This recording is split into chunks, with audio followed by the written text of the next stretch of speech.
Eu estou vendo sua cara aqui na lâmpada, tá? Tá? Nossa, Bom. Ela não vai carregar não, professor. Bom, gente, então voltando à vaca fria aqui. A gente viu o que é a causa material e a gente falou, mas eu não escrevi, o que é a causa formal. Causa final, digo. Vamos ver agora a causa.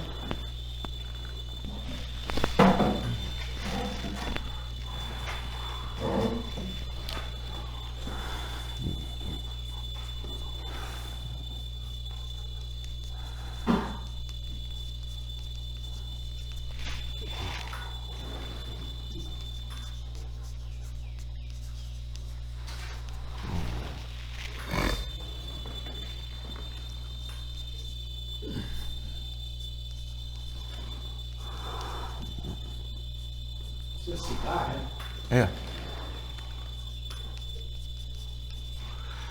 É a realidade para a qual algo tende a ser. A gente já viu, né? É aquilo que faz com que, por exemplo, é o que causou a vinda de vocês aqui. Qual é a realidade para a qual aquilo tenderia, essa vinda tenderia a ser? Essa aula, vocês estando aqui, né? Eu mostrando as coisas, vocês aprendendo as coisas. Quer dizer, vocês vieram para ter aula. Né? Então, a causa da vinda de vocês, a aula. Se vocês não tivessem vindo, não haveria aula. Mas, porque vocês virem, também é, já pegando por outro lado, causa necessária da aula. É necessário que haja alunos. Mas vocês vieram movidos por essa causa final. Isso é um troço interessante porque em ética a gente tem aquela causa primeira. Qual é a causa primeira? É o ser em si, o motor imóvel, Deus. A causa final. Para que um ato seja bom, moralmente falando, eticamente falando, ele tem que ter a mesma causa final que a causa primeira. O que quer dizer isso? Quer dizer que o fim das coisas que a gente faz, o fim daquele ato, o objetivo último daquele ato, imediato, não imediato, o objetivo final daquele ato, a causa final, imediata, há de ser o próprio Criador. Então, como que a gente vai entender isso? Por exemplo, entendendo que há uma ordem de todas as coisas. Há uma ordem na criação. Então, a gente tem que estar dentro dessa ordem da criação. Né? E sem entrar em questões de teologias ou revelação, o que é que seja. Aqui a gente está tratando só de filosofia, né? Ética do ponto de vista filosófico. Então, o que isso quer dizer? Isso quer dizer que, por exemplo, para que haja uma sociedade, as pessoas não podem sair por aí roubando e matando.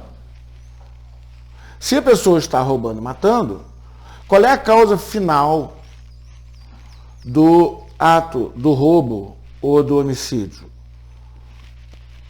Com certeza não é a mesma causa primeira. Né? Vai ser alguma coisa que está logo ali. O cara quer aquela coisa. É ele obter a propriedade da coisa que ele está roubando. Ou ele se ver livre daquela pessoa que ele está matando. Ou seja, aquilo para ali, acaba ali. Ou o homem casado que comete adultério. Qual é a causa final daquele adultério? É o prazer dele. Não é mais do que isso. Não tem nada além disso ali.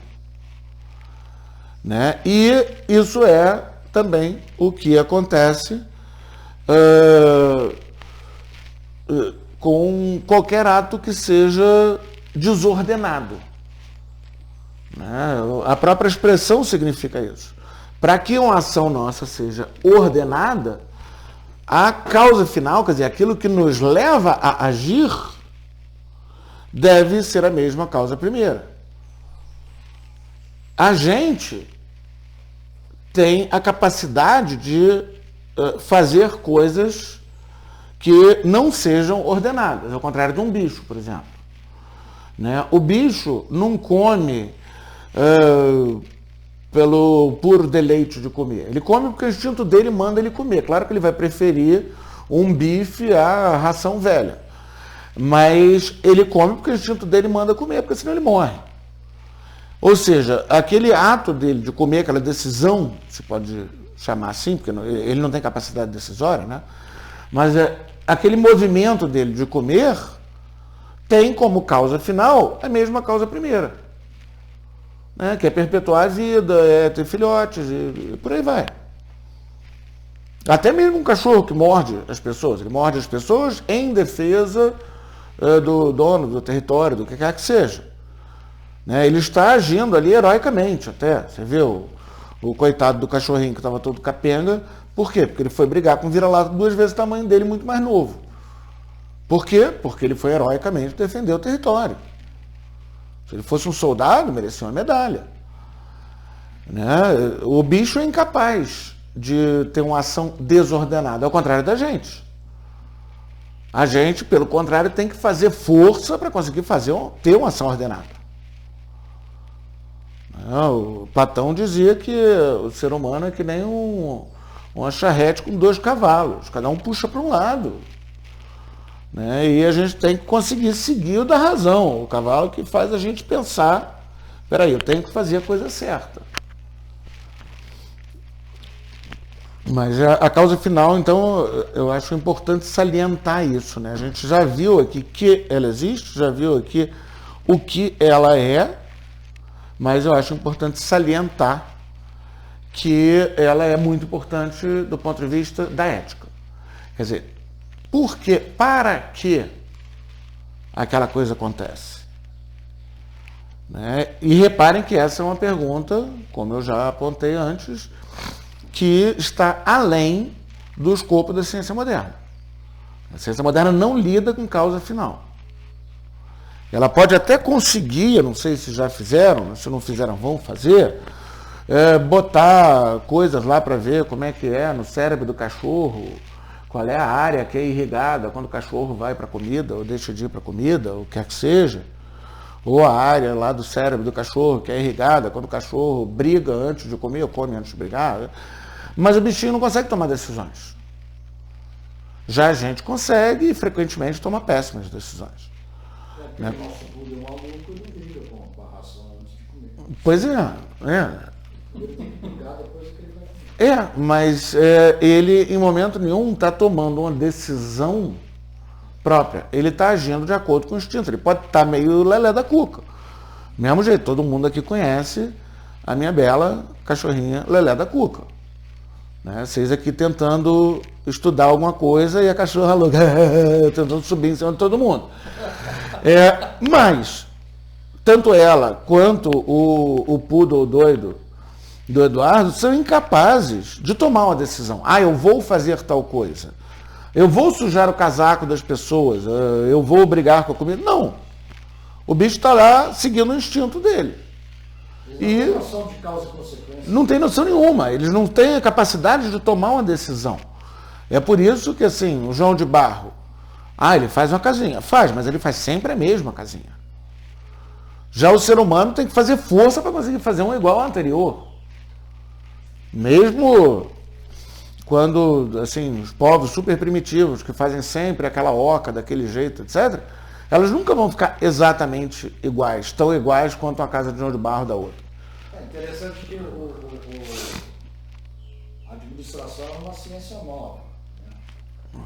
E evoluindo foi se organizando o trabalho, organização de métodos e processos e estrutura organizacional. Aí o pessoal sempre usa como um grande exemplo maravilhoso o trabalho na colmeia de abelhas. Só que esse trabalho na colmeia de abelhas é exatamente igual a milhões de anos. Eles não evoluíram, você não tem uma evolução, uma melhoria de processo, nada disso, é aquilo ali e pronto.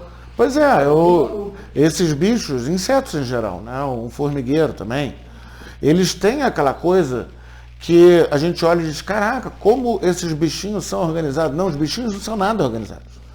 Eles estão seguindo estritamente o instinto deles, eles estão agindo, fazendo aquilo que Deus botou eles para fazer no mundo. Já a gente,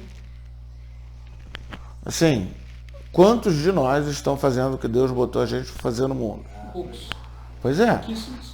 E mesmo os que estão fazendo, ainda estão fazendo besteira junto. O homem é o único ser, então, que é capaz de agir contra a vontade de Deus. É capaz de agir contra a ordem de todas as coisas, ainda pior. Né? Não é nem questão de vontade de Deus ou não, mesmo que aqui a gente não está tratando de Deus, da revelação, como tendo vontade, etc., mas tratando filosoficamente, há uma ordem. E só o homem é capaz de violar essa ordem. E mais ainda, se convencer de que está fazendo uma coisa ótima ao violar essa ordem. Né? Roubar, matar, estuprar, sei lá. Né? O homem consegue se convencer de que ele está mandando super bem. Como lá o boçal que bate na mulher, realmente, ele está convencido de que ela o forçou a fazer aquilo. Né? Só o homem consegue se enganar tanto assim. Mas o fato é que vai haver a causa final.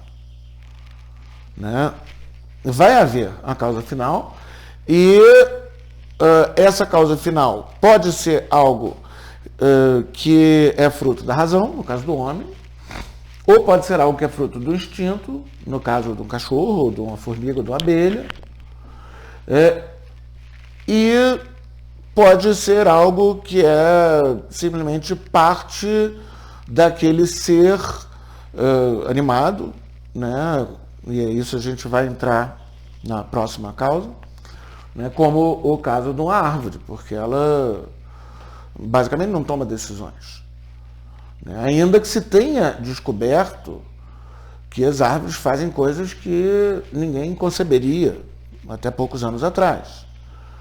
Né? Por exemplo, o subsolo tem redes de fungos, né? Os cogumelinhos que aparecem assim, são só os frutos dessas redes de fungos que conectam uma árvore à outra. Então, quando uma árvore está doente, as outras mandam mais seiva para ela. Quando um bicho come as folhas de uma árvore, as outras da mesma espécie fazem a folha ficar mais amarga para o bicho não ir comê-las. Um monte de coisas muito legais assim, que se descobriu agora, mas, mesmo assim, a árvore está muito aquém do que até uma abelha faz. Né? Porque a abelha, ela vai lá longe, acha a flor, volta, ela faz a dancinha na porta da colmeia, pela qual ela explica os pontos de referência e as distâncias para as outras abelhas chegarem na flor. É um barato. Agora, em momento nenhum, ela diz, estou chegando na porta da colmeia, é bom fazer a dancinha. Deixa eu pensar como será essa dancinha. Não. Pois é, isso a gente faz. Inclusive, a parte daquela ali eu não vou contar, vou deixar essa flor só para mim, porque eu vou ser promovida no fim do mês. Não. Né? Isso a gente consegue fazer. A abelha não, a árvore muito menos. Né? Então, aí a gente já está entrando numa outra causa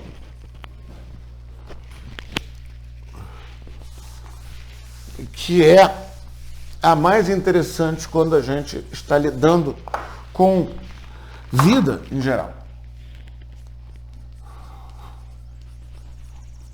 que é a causa formal.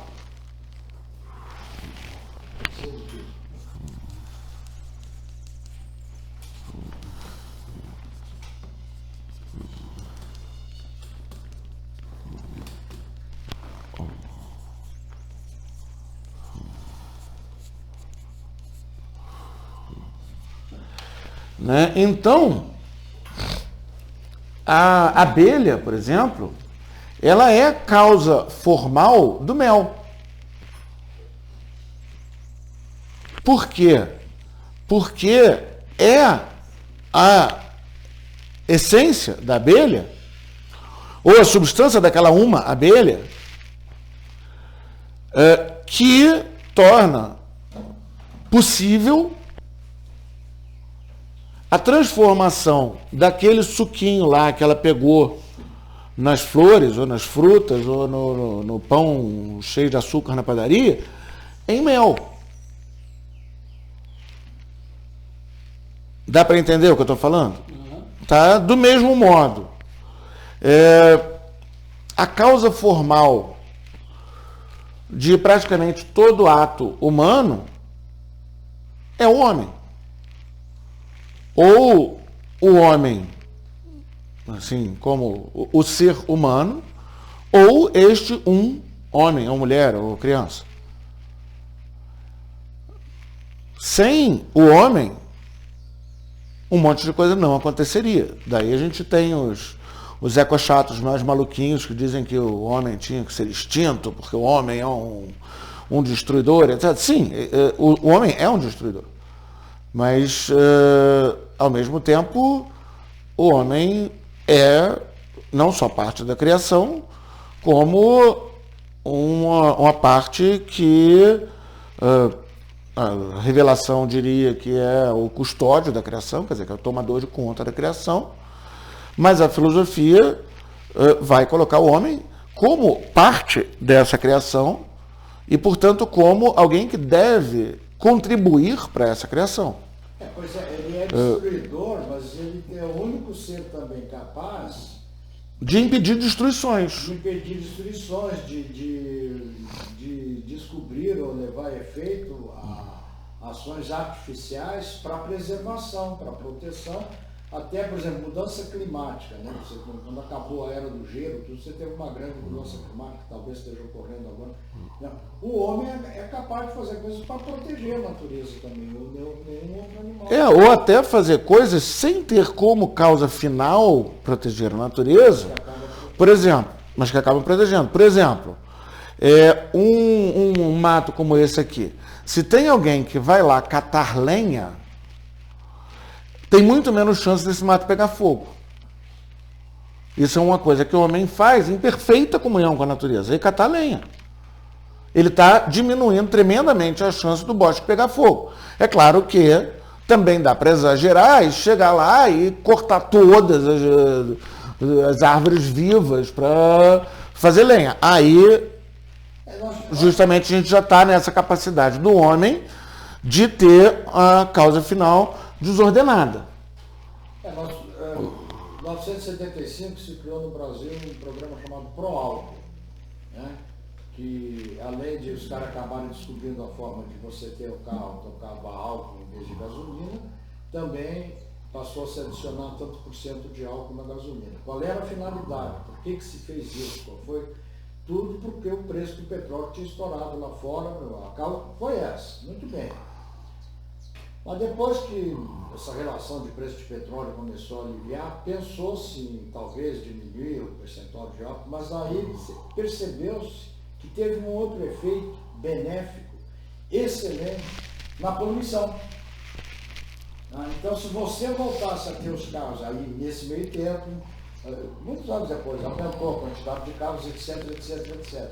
Se você voltasse a ter os carros a gasolina sem essa mistura, o problema de poluição ia ficar muito pior. Então esse programa, hoje chama de etanol, né? Ele não foi feito com a finalidade ambiental. Ele foi feito só por causa do problema do preço do combustível. Mas acabou tendo um efeito ambiental maravilhoso. Justamente o efeito benéfico ou maléfico, se fosse, ele teria como causa formal o homem, porque só o homem para pegar e plantar cana-de-açúcar e fazer álcool, e ao invés de dar o álcool a nobre finalidade de servir-nos de combustível interno, botar ele no tanque do carro. Eu me lembro que tinha aqueles adesivos, movido a álcool, só o motorista. Né?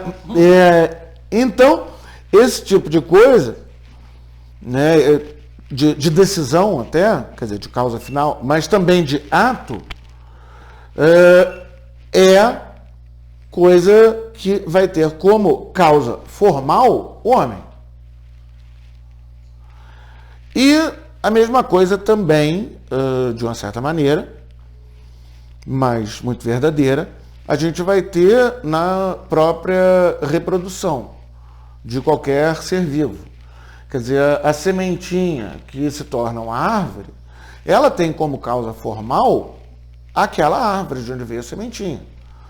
Porque se aquela árvore não tivesse extraído daquela maneira única os nutrientes do solo, a energia do sol, etc., para organizar a matéria daquela maneira específica, daquela sementinha, não ia ter aquela semente daquela árvore.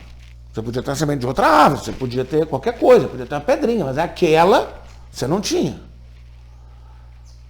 É a mesma coisa, o cachorro. O cachorro e a cachorra vão lá e fazem cachorrinhos. Se não fosse aquela essência canina, se não fosse aquela substância, o cachorro bilu, a cachorra bilá, não tinha aquela ninhada de cachorrinhos. E, finalmente, a mais complicadinha delas, que é a única que efetivamente interessa à ciência moderna, mormente à matemática.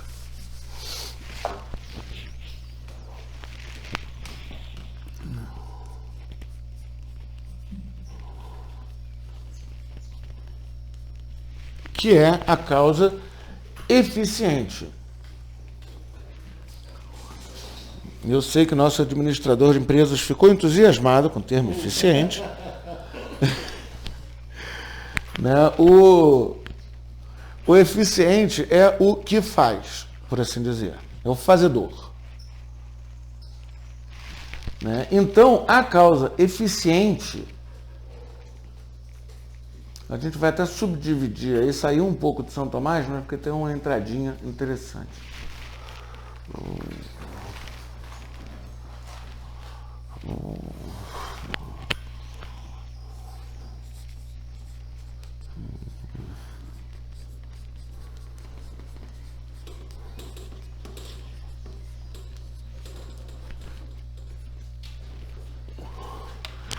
É aquilo que efetua a mudança. Lembrem-se que mudança, movimento, tá? Não é só uma mudança espacial. Né? Então, a gente tem todo tipo de transformação, por assim dizer, né? Que acontece, todo tipo de mudança acidental que acontece, vai ter um processo, vai ter um como, vai ter um mecanismo. E é isso que a antigamente dita filosofia natural, hoje dita ciência, estuda. Esses processos, esses mecanismos, esses como. Né? A causa eficiente, então, ela vai ser, quando a gente está falando de causa, em geral, dado a nossa sociedade ter sido informada por esse pensamento científico, em geral, quando se fala de causa, as pessoas ignoram a causa material, a causa final e a causa formal. Ignoram completamente. A gente fala causa, as pessoas só pensam na causa eficiente. Qual é a causa do fogo no mato? Um sujeito acendeu uma fogueira ali. Não, por quê? Como? Justamente. Né? Porque se a gente for ver a causa final do fogo no mato, sei lá, o cara estava querendo fazer um churrasco. A causa formal, o idiota que foi lá e acendeu fogo na beira do mato seco. A causa material, aquele monte de mato seco e aquele fogo. Né? Agora, a causa eficiente. O cara acendeu uma fogueira do lado do mato. Né? Vocês reparem que, especialmente quando a gente está tratando de coisas que tem no seu rol de causas o ser humano, ou até menos que o ser humano, mas algo que é distintamente humano, como, por exemplo, a causa formal de um influxo gigantesco de refugiados da Venezuela no norte do Brasil, é o quê? Um governo comunista. Os caras conseguiram falir um país petroleiro. Resultado, tá todo mundo saindo de lá, porque ou morre de fome ou sai. Quem consegue, sai. Quem lucra é o Brasil. Mas as pessoas normalmente não vão pensar em termos de causa formal. Vão pensar em termos de causa eficiente. Até mesmo numa situação como essa, em que o mais importante são as outras três que não eficientes. Né? A eficiente é o quê? É o cara pegar e, sei lá, entrar no carro, ir a pé para a fronteira. Não interessa. Causa formal. Uma desorganização brutal de toda a sociedade venezuelana, causada por uma ideologia totalitária que não funciona, nunca funcionou e nunca vai funcionar. Isso é causa formal. Você se importaria Diga. de repetir, naquele exemplo do incêndio no mato, o exemplo que você deu dos 4 tipos de... Tá. Bom, incêndio no mato. Causa material, mato, seco e fogo. O fogo atualizou o potencial do mato seco de se tornar lenha inflamada. Causa final, o churrasco que o cara queria fazer. Quando ele acendeu aquela fogueira perto do mato. Causa formal, aquele cara, aquela substância. Causa eficiente, finalmente, um bobo que faz uma fogueira do lado de um monte de mato seco. Agora, normalmente, como eu estou dizendo, as pessoas só vão pensar nessas. Causa final, tá certo, na polícia se pensa na causa final. Na polícia se é forçado a pensar nessas causas todas. Por isso que eu digo que eu acho que a melhor formação para um perito criminal é filosofia clássica. Porque a gente estuda o que as coisas são e as causas dos acontecimentos, que é basicamente o que interessa. Quando você vê um acidente de trânsito, o que interessa? 2 carros e uma pessoa a pé na bicicleta. Quem é que estava querendo fazer o que aí? Como é que a coisa aconteceu? O que foi necessário para que aquilo acontecesse? Por aí vai. Quer dizer, tudo isso que a gente viu no curso é extremamente aplicável em campo. Naquela investigação, quais seriam Justamente. prováveis motivos que levariam o cara a cometer... Por que alguém faz isso? Quem se beneficia desse crime? Pois para que alguém faz isso? Abriu um leque imenso. Porque aí a gente consegue entender melhor todas essas ações humanas. As coisas que acontecem na natureza, elas também vão ter essas causas. Como eu falei, da semente da árvore. Se não tem aquela árvore, não tem semente daquela árvore. Não tem como ter semente daquela árvore. Até mesmo... É a causa formal. Até mesmo quando você pega agora, por exemplo, o nego está pegando o DNA de mamutes congelados para tentar fazer um mamutinho e botar na barriga de um elefanta. Será que aquilo que vai sair seria realmente um mamute, 100% mamute? Não sei. Talvez estejam fazendo um bicho mestiço, tipo uma mula, assim, mistura de um com o outro. Não sei se o bicho vai conseguir se reproduzir, não sei, um monte de coisa, ninguém sabe. Mas ele já tem um como, então eles conseguem. Né? Agora, eles não sabem o que, o para quê deles se resume a avançar a ciência. Vamos ver o que dá. Pois é. Vamos ver no que dá, justamente. É um elefante enlouquecido lá. Os nazistas, eles queriam recriar, eles tentaram recriar o auroch. O auroch é o antepassado do gado doméstico. E aí era um monstro, basicamente, um bicho gigantesco, com chifres enormes, de brabésimo, ninguém chegava perto, você tinha que matar de longe. Era um bicho que se caçava, era um bicho que se criava. Né? Tanto que o gado de hoje é o gado doméstico, porque justamente o nego foi pegando o filhote mais bobão do auroch, cruzando com o outro mais bobão, e pegando o filhote mais bobão, até sair um bicho que não vê vermelho assim que alguém aparece por perto. Né? Tem lá os touros lá da Espanha, das touradas e tudo, mas perto do auroch, aqueles bichinhos são um poodle de colo de madame. O que enfurece, que atrai o touro, não é o vermelho. O cara balançando. O movimento da Pois é, mas aí os nazistas foram fazendo a coisa ao contrário, né? Cruzando o touro mais aurocal com a vaca mais aurocuda e aí. Resultado, o que eles conseguiram? Eles conseguiram ter um bicho que ninguém podia chegar perto, tinha que matar de longe. Assim. Funcionou a experiência? Funcionou. Agora, para que uma barbaridade dessa? Para nada. É a mesma coisa dos caras lá mexendo em vírus para tentar fazer ficar mais letal.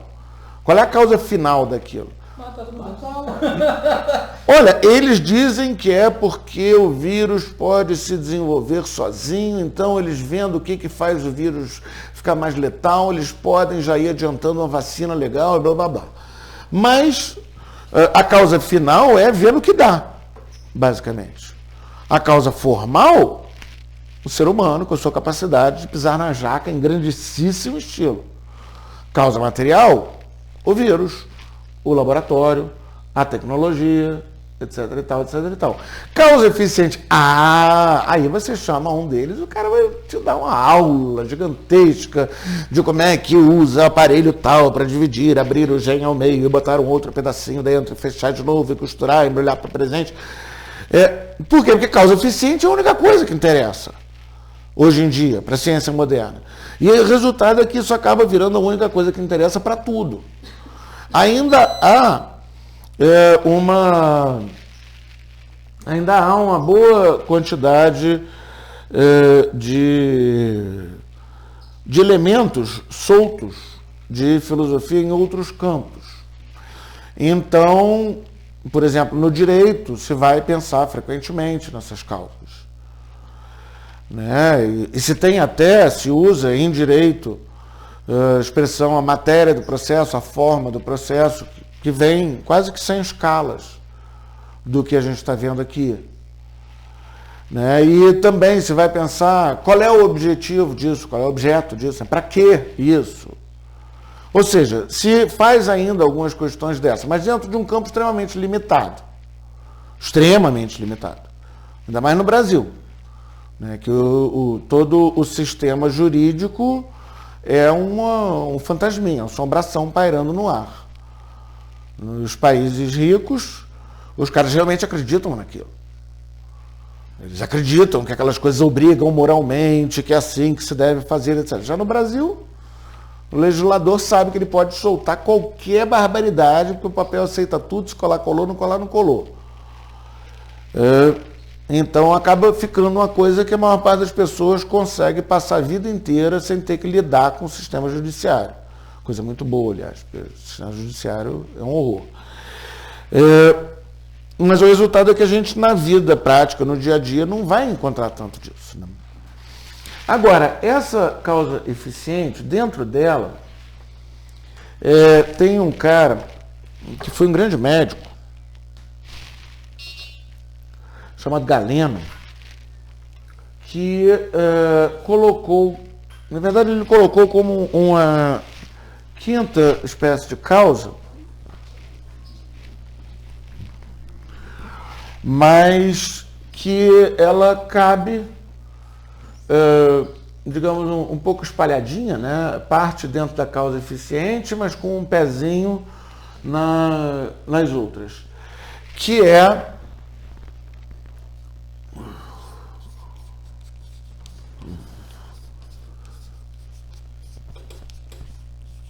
a causa instrumental.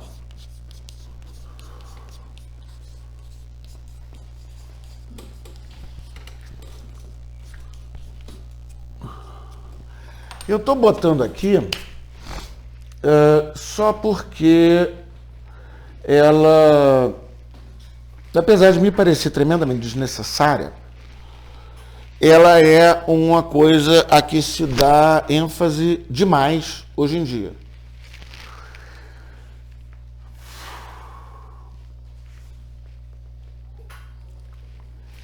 Na causa instrumental, ela é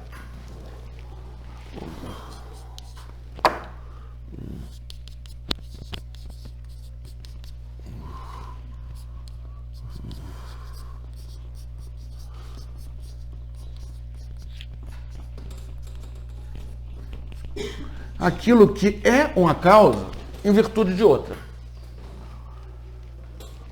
Como assim? O bom e velho exemplo de eu tacando um giz nele.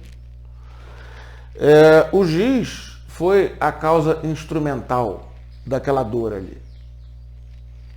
Mas a causa eficiente fui eu que impeli aquele momento ao giz, fiz o giz passar pelos ares, bater na testa dele. Causa material, o giz.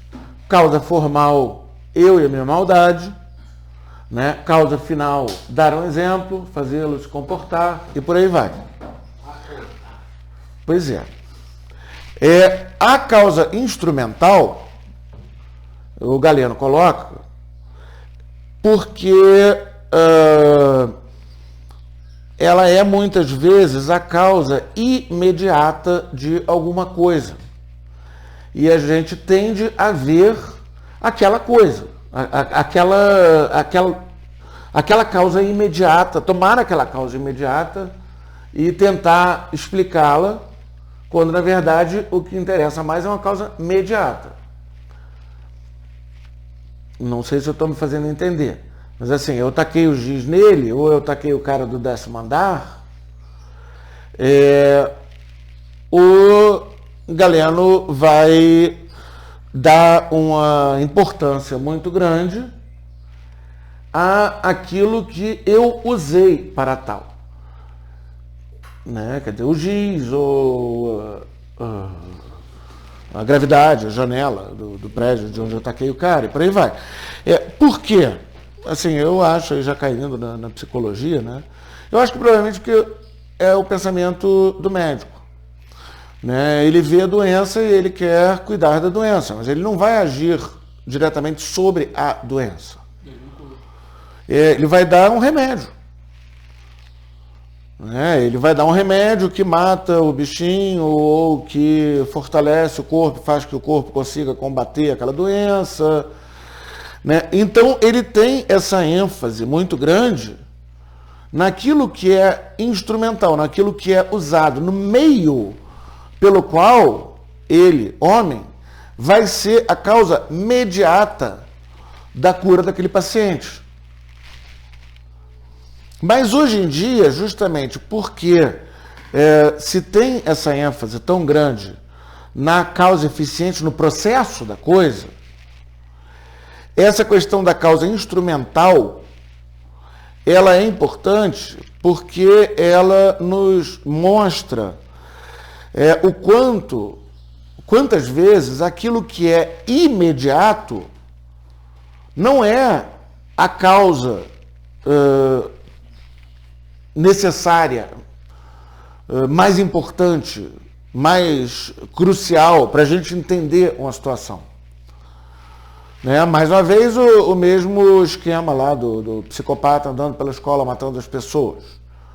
Né? Que um cara de uma sociedade em que há esse tipo de coisa, de maneira relativamente comum, ele olha aquela capa daquela revista, ele entende imediatamente do que se trata. Né? Mas toda a discussão política, né, que gosta de torcer a causalidade dentro de uma sociedade moderna, Quer dizer, uma sociedade que se preocupa com causa eficiente e praticamente só. Toda a discussão fica em torno de causa instrumental, a arma, ou de possibilidades de impedir aquilo instrumentalmente, por exemplo, vendo se não não são problemas psiquiátricos que poderiam ser tratados, que levam alguém a fazer tal coisa. A discussão tende a recair na causa instrumental, que nada mais é do que uma causa imediata ou quase imediata, mas que é irrelevante por não ser um sujeito, não ser capaz de agência, como o ser humano. O ser humano decide, mas uma arma não decide, um tratamento médico não decide. Então, há essa tendência, por conta da ênfase na causa eficiente, há essa tendência a reduzir tudo à causa instrumental. Troca-se o formal pelo instrumental, no caso. Justamente. Carlos, eu fiz uma anotação aqui, eu não sei se está correto, então se você puder, eu botei assim, a noção de causa instrumental, nesses tempos de ênfase na causa eficiente, nos permite evitar atenção excessiva à causa imediata. Eu diria que é o contrário. Quer dizer, bom, de uma certa maneira, você saber que existe uma causa instrumental, que a causa instrumental ela é apenas instrumental, né, pode ajudar a ficar focando só no imediato. Sim, o sentido é esse. Né? Quer dizer, é o uso dessa categoria de pensamento e a noção de que a gente não pode confundir o instrumento com quem opera o instrumento, que realmente pode dar essa percepção. Basicamente é a base do discurso dos armamentos. É a base de um monte de discurso. Não mata ninguém. Um sujeito acionando uma arma pode matar. Pois é. A causa instrumental, troca-se a causa instrumental pela formal. E ao mesmo tempo a gente tem outras confusões da mesma espécie, mas ao contrário. Qualquer coisa. Assim, ou até você atribuir completamente à droga o crime que o viciado comete. Quando eu peguei para ver o estratagema de Schopenhauer lá, eu não estava conseguindo entender por causa disso. Agora, falando da causa instrumental, da causa formal... Pois é, justamente. Você entende tudo. Porque... por isso que eu resolvi botar aqui a causa instrumental também.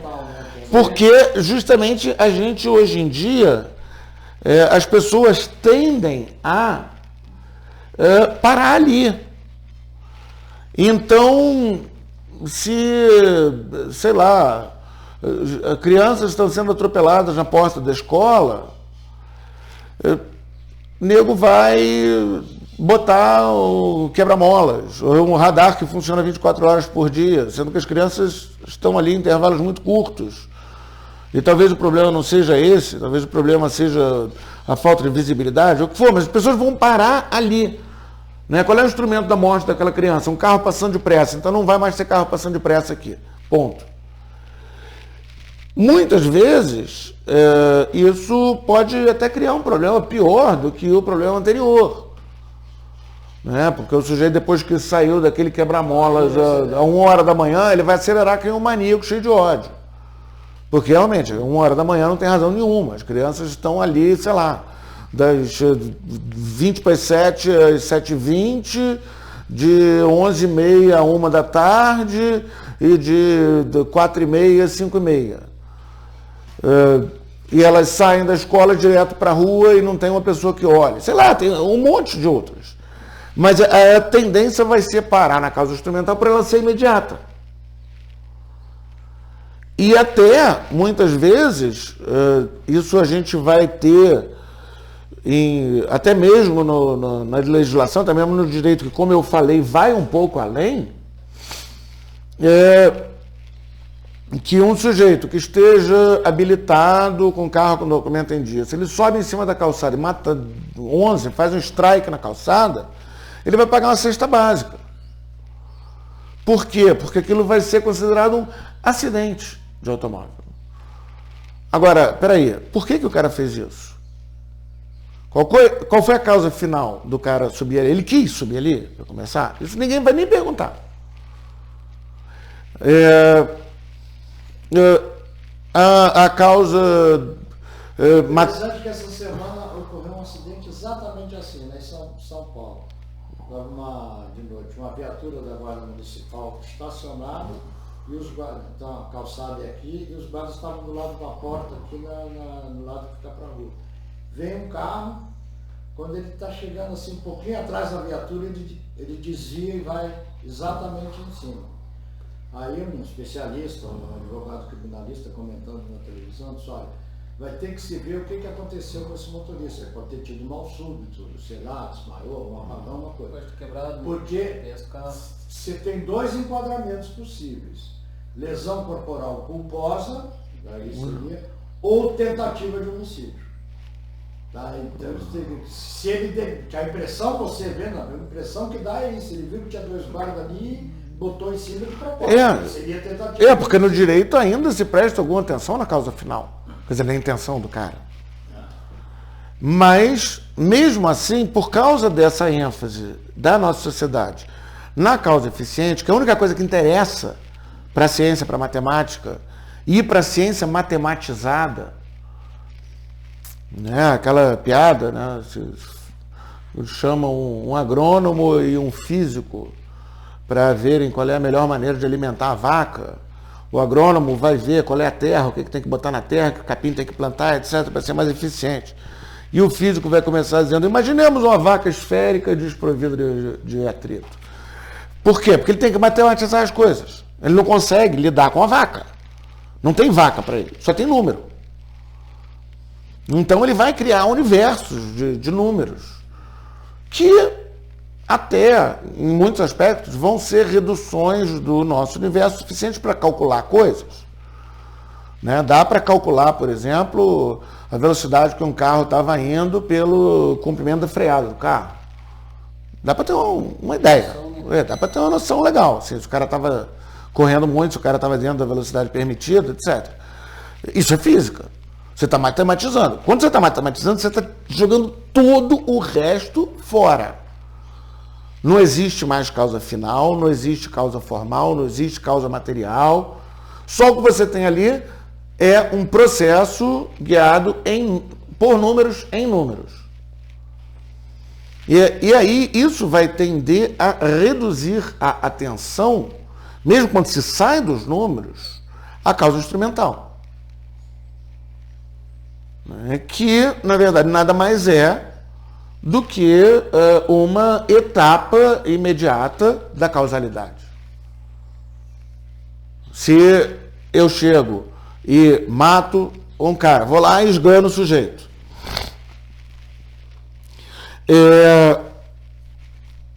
As minhas mãos me serviram de instrumento. Então, é mais difícil me separar do negócio.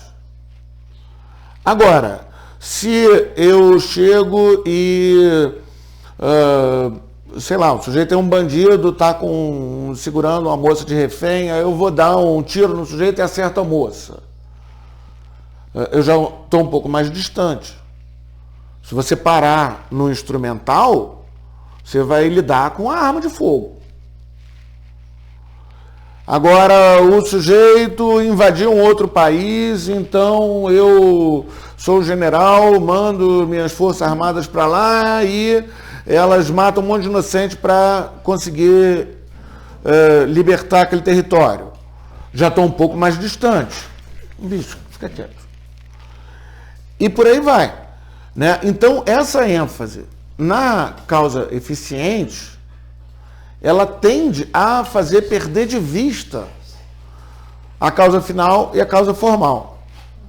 E a achar meio besta, meio desinteressante a causa material. Tanto que, por exemplo, o exemplo que eu dei mais cedo, de quando tem gente colhendo a lenha seca do mato, o mato tem menos chance de pegar fogo. Depois que os ambientalistas nos Estados Unidos conseguiram cortar um programa que havia de recolher lenha seca do mato, dizendo que a lenha seca fazia parte do ambiente, etc, etc, eles passaram a ter incêndios muito maiores. Por que isso? Porque eles só estavam pensando em termos de causa eficiente, não em termos de causa material. Se você tem um monte de lenha seca, você vai ter mais fogo, você vai ter mais chance de fogo. Só esquentar o trem. Pois é. Não é nem questão de esquentar, mas é assim. Sim. Tem um calor concentrado. Tem uma tampinha ali de garrafa, uma coisa assim. Se der bater o sol, deu um brilhinho ali. Pois é, justamente. Por quê? Porque tem um monte de lenha seca, causa material. Mas o cara está tão ligado na causa eficiente que ele ignora a causa material. E aí ele vai ficar focando só na causa eficiente, mais ainda na causa instrumental. A gente tem que proibir as pessoas de acender fogueira no Parque Nacional. E por aí vai. As discussões acabam ficando focadas na causa instrumental, que é muito menos importante em termos de nexo causal que as outras quatro. Ela acaba sendo, na sua maior parte, por isso que eu botei aqui dentro, né, uma subseção, por assim dizer, da causa eficiente. Ela é parte do processo, mas ela é uma parte do processo que é necessária, mas não é suficiente. E quando a gente quer chegar a entender alguma causalidade, a gente tem que entender tudo o que é necessário. Né? Porque muitas vezes você vai ter, muitas vezes não, todas as vezes, você vai ter pelo menos essas quatro causas. Para qualquer acontecimento no mundo sublunar, né, qualquer acontecimento material, você vai ter essas quatro causas. Né? E para a gente conseguir entender a coisa direito, a gente tem que conseguir botar as coisas todas dentro dessas quatro causas. Não parar no meio, quer dizer, perceber muitas vezes as causas imediatas, que vão ser as mais importantes. No que diz respeito ao homem, 99% das vezes, se é uma ação que tem a causalidade formal humana, 99% das vezes você vai ter o homem como causa imediata. Por quê? Porque o homem usa instrumentos. O homem joga bolinhas de giz, o homem recolhe a lenha seca ou não recolhe a lenha seca. Né? O homem age instrumentalmente. As pessoas ficam pasmas de ver que tem macaco que pega um pedaço de galho para pegar a formiga para comer. Por quê? Porque ele está usando um instrumento, está usando uma ferramenta. Por que as pessoas se espantam? Porque usar uma ferramenta é uma coisa tão humana que vê um outro bicho fazendo, as pessoas ficam meio, caraca, eu não sabia que o bicho fazia isso. O macaco usa gordura. Pois é, justamente. O homem é o único animal que, via de regra, usa instrumentos. Né? O homem, o que um bicho vai usar, as garras, as unhas, o homem vai usar um garfo e uma faca. O homem usa instrumentos o tempo todo. O filhotinho do macaco, se um dia ele puser a mão numa chapa quente e queimar a mão, ele nunca mais na vida vai botar a mão na chapa quente. E o filhote do ser humano é capaz de não ver de novo para ver. Sim. Vamos ver se esfriou. Não, o comunismo real nunca foi tentado. O comunismo de verdade nunca foi tentado. Vamos tentar de novo. Agora funciona. Agora tem dinheiro do petróleo. Eu, quando era criança, tenho uma empregada que ensinou. Eu tentei várias vezes botar álcool na mão e tacar fogo, ficar com a mão meio horizontal, porque ficava só a chama aqui e não queimava a mão. Até que um dia queimou. Bom, se o empregado fizesse isso com meu filho, eu dava queixa. Um B.O. Meus pais viram. Tá, mas então, gente, eu acho que a gente conseguiu fechar o que eu havia me disposto a botar aqui, quer dizer, o que as coisas são e os tipos de causa para que a gente possa pensar em por que e para que as coisas são e como, né? Como todo mundo pensa, vou reiterando, né? E aí isso eu espero que tenha ajudado a ampliar um pouquinho, né, a capacidade de prestar uma atenção focada no mundo e entender o que nos rodeia. Porque hoje está tudo confuso demais. As pessoas estão fazendo todo tipo de doideira. Tá? Eu agradeço imensamente pela atenção. A pobre alma que ainda fica assistindo o vídeo aqui, pobrezinho. Pior ainda, né? Imagina no celular. Bom, muito obrigado.